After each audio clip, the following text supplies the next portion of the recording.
السلام علیکم ورحمۃ اللہ وبرکاتہ۔ ناظرین، امید ہے آپ سب خیریت سے ہوں گے۔ آج ہمارا تیسرا سبق ہے عربک لینگویج سیکھنے کی جو کورس ہے، اس میں ہمارا آج تیسرا دن ہے اور تیسرا سبق ہے۔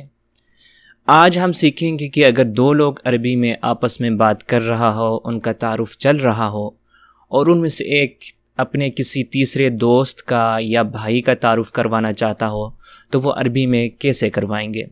آئیے ہم اپنے سبق کی طرف چلتے ہیں۔ بسم اللہ الرحمن الرحیم۔ جی، جب دو لوگ آپس میں بات کر رہے ہوں اور کسی تیسرے شخص کا تعارف کرنا مقصود ہو، تو مثال کے طور یہ احمد اور بدر آپس میں بات کر رہے ہیں۔ احمد بولیں گے ھذا اخی، یہ میرا بھائی ہے۔ ھذا اخی، یہ میرا بھائی ہے۔ ہوا مدرس، وہ ٹیچر ہے۔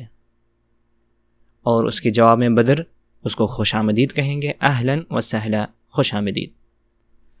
پھر احمد اپنی دوست کا تعارف کروانا چاہتا ہو تو کہیں گے ھذا صدیقی، یہ میرا دوست ہے۔ ہوا مہندس، وہ انجینئر ہے۔ تو اس کے جواب میں بھی اہلا و سہلا، خوش آمدید۔ پھر جب یہ ملاقات ختم ہوتی ہے اور جانا چاہتے ہیں تو جانے سے پہلے مع السلامہ، اللہ حافظ کہہ کے جائیں گے۔ یہاں پر ایک نیا غالباً لفظ ہمارے پاس آیا ہے، صدیقی، دوست، میرا دوست، صدیق دوست، اور یہ جو آتا ہے میرا ہوتا ہے، صدیقی میرا دوست، مہندس انجینئر اور مدرس ٹیچر۔ اچھا، اب مثال کے طور دو عورت آپس میں بات کر رہی ہو اور ان میں سے ایک اپنے کسی دوست یا بہن کا تعارف کروانا چاہتی ہو تو کہیں گی ندى، مثلا ندى اور ہدى آپس میں بات کر رہی ہوں تو ندى کہیں گی هذه اختی وهي طبیبۃ، یہ میری بہن ہے اور وہ ڈاکٹر ہے۔ تو اس کے جواب میں ہدى کہیں گی اہلا و سہلا، خوش آمدید۔ پھر اگر اپنے دوست کا تعارف کروانا ہو تو هذه صدیقتی، یہ میرا دوست ہے، وهي طالبۃ، اور وہ اسٹوڈنٹ ہے۔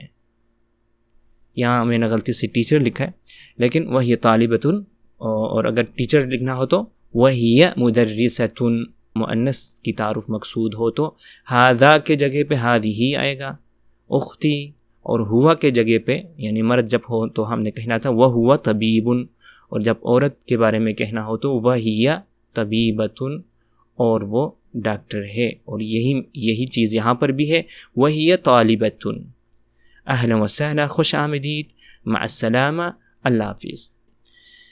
اس طرح سے ہمارا پہلا سیشن کمپلیٹ ہوتا ہے، جس میں بنیادی تعارف، خیریت پوچھنا، نام پوچھنا، کہاں سے ہو، اور اپنے کسی دوست کا تعارف کروانا، یہ بنیادی بات چیت ہوتی ہے۔ کسی بھی ملاقات میں سب سے پہلے یہی بات چیت ہوتی ہے جس کو ہم نے کمپلیٹ کر لیا ہے۔ کل ہم مشق کریں گے، اور مشق سے مطلب اب تک جو ہم نے پڑھا ہے اس کا ریویژن کریں گے، اس کو دوبارہ سے ہم پریکٹس کریں گے۔ اس میں ہم دیکھیں گے کہ مرد سے ملاقات ہو یا مرد کو مخاطب کیا جائے تو عربی میں کیسے بات چیت کرنی ہے، اور عورت مخاطب ہو، عورت سے بات کی جائے تو عربی میں کون کون سے الفاظ استعمال ہوتے، اور فرق جہاں پہ ہیں مذکر اور مؤنث کے درمیان اس کو دیکھیں گے، تاکہ جب ہم کسی سے بات کریں تو ہم کسی مرد کو عورت کہہ کے نہ پکارے، عورت کے صیغے استعمال نہ کریں، اور جب کسی لیڈیز سے بات کرنا ہو تو ہم ضمائر وغیرہ مرد یعنی مذکر کا استعمال نہ کریں۔ تو اس طرح سے ہمارا جو بنیادی جو کنورسیشن، جو تعارف یا بنیادی بات چیت، انٹروڈیوس کا جو مرحلہ ہے وہ ختم ہوتا ہے، اور اس کے بعد ہمارا اگلا سبق جو کہ ایک مستقل ٹاپک ہے وہ ہم پڑھیں گے انشاءاللہ۔ آج اسی پر ہم اکتفا کرتے ہیں، کل تک کے لیے اللہ حافظ۔